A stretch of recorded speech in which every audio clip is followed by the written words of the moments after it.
Hey guys, how are you? Well, look, had a final productive day in Israel. Today I was mostly focused on meeting with the Ministry of Defense in Israel, understanding the security situation on the ground in Gaza, and obviously meeting with some of our military personnel as well. I mean, the whole purpose of this trip was really to try to understand how to make the peace stick, how to move on to phase 2 successfully, and a big part of that is just understanding what would be necessary to police and secure Gaza so that on the one hand, we can provide stability and hopefully some humanitarian assistance to the Gazans, but on the other hand, ensure that Hamas is unable to threaten Israel. So it was a productive trip. I appreciate the Israeli government for hosting me.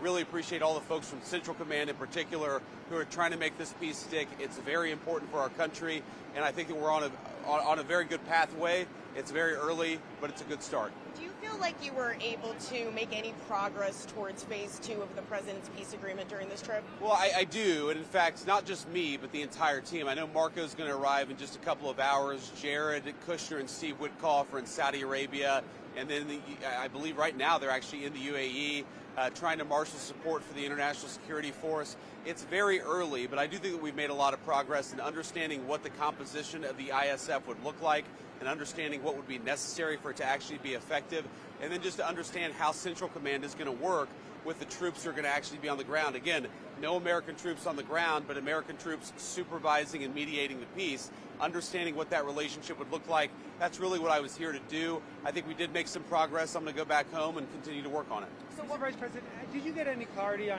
how the Israeli government and other partners plan to disarm Hamas? Obviously, that's a key sticking point moving forward in this process. Well, look, our hope of the administration is that the International Security Force is going to now take the lead in disarming Hamas. That's going to take some time, and it's going to depend a lot on the composition of that force.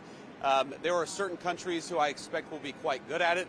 There are other countries that can play a role, but I don't think are going to be quite as useful. But a lot of that depends on which forces actually come to bear and how we're actually able to implement this phase 2 of the peace plan.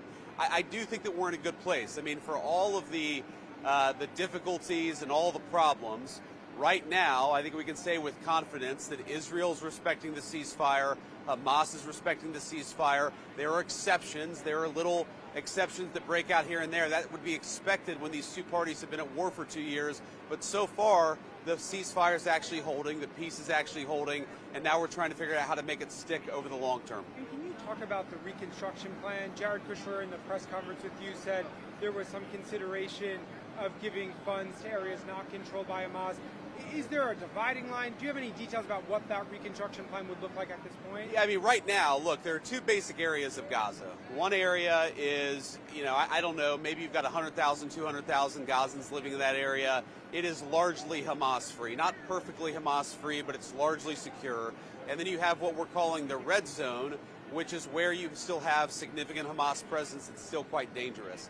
We think that we can start reconstruction of the areas that are free of Hamas very quickly. We think that we could potentially get hundreds of thousands of Gazans living in that area very quickly. But again, this is all still pretty early, but that's the basic idea. Take the areas where Hamas is not operating, start to rebuild very quickly, start to bring in the Gazans so that they can live there, so they can have good jobs, and hopefully some security and comfort too. And any timeline on what very quickly means? Is that weeks, months?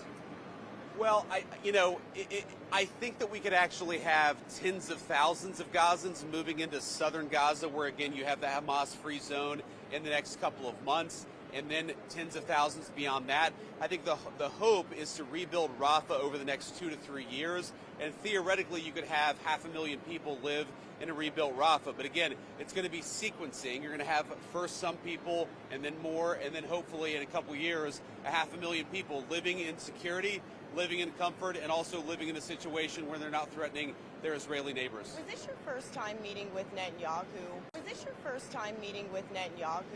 One-on-one?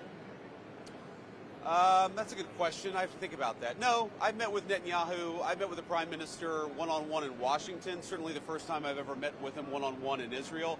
But we had a good conversation.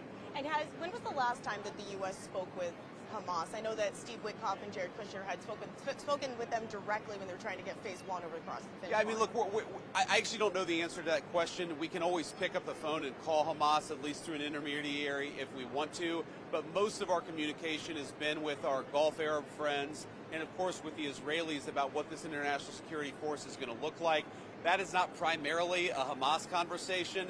That's a conversation between us, the Saudis, the Emiratis, the Qataris, and other folks who are going to be involved in this in one form or another. And what was your message to Netanyahu yesterday? There's been some concern among U.S. officials that they worry he's not fully committed to the ceasefire deal, and there's fears that he may pull out. Was there any stern warnings from you about that to the Israeli leader? Well, we're fully committed to the peace deal, and that's what the United States policy is, and that's going to continue to be United States policy. I mean, my message was just do whatever you can to work with us to actually make this peace stick. Look, it's not going to be easy. These two sides, there's a lot of hatred. They've been fighting a very brutal war over the last couple of years. Yeah, I thought it was interesting a couple of days ago when you had a Hamas sniper kill a couple of Israeli soldiers, and then the Israelis responded. You had a lot of people saying, well, the peace is going to fall apart. Look, if this peace sticks, you're going to have these little breakouts of violence. Our message to the Israelis has been, help us build this peace. Obviously, the Israelis have their own interests, but we're going to keep on trying to work with both them and the Gulf Arab states to make this peace stick. Again, 9 days into it, I feel pretty good about it. Did you get any pushback from the Prime Minister? Was there any tension there? It seems like you're maybe alluding to this idea that you have to really send that message to stick. Did you get a sense from Netanyahu that there's some uncertainty there about his commitment? I think between friends, private conversations are always best when they're kept private. I'll continue to talk about what I think is in America's interest and what America's policy should be. But right now, I feel like the Israeli government is committed to the ceasefire, is committed to the peace plan, and we're going to keep on working with them and everybody else in the region to make sure it sticks. Did he rule out any countries providing troops explicitly? There was some talk about Turkey, and you just said some countries were going to, play a different role. Again, I wouldn't say that he ruled it out. He obviously has strong views on some countries negative, strong views on other countries positive. Of course, the United States has its own perspective. We're going to work with everybody in the region to make sure that peace sticks. There's going to be some give and take there. There's going to be some disagreement between various countries, but we think that we have the beginnings, still early, but we think we have the beginnings of an international security force that can make the peace stick. I'll take one more question. While you were here in Israel, former White House Press Secretary Jen Psaki made some comments suggesting that your wife, the Second Lady, needed to be saved from you. How do you feel about comments like that being made while you're here with the Second Lady? Oh, I think it's disgraceful, but of course the Second Lady can speak for herself. And I'm very lucky to have a wonderful wife, and I know, or at least I hope that my wife feels the same about me. But we are very lucky to have this journey, or I should say, I'm very lucky to go on this journey with a very loving wife. We're going to keep on serving the country together, and I'm honored to have Usha by my side on this trip in particular, but always. Thank you, guys. Question about the West Bank. Sorry. Yeah, go ahead. We'll do. Yeah. The West Bank vote yesterday that took place while you were in the country. Oh yeah, that was weird. That was weird. I was sort of confused by that. Now, I actually asked somebody about it, and they told me that it was a symbolic vote, some symbolic vote to recognize or a symbolic vote to annex the West Bank.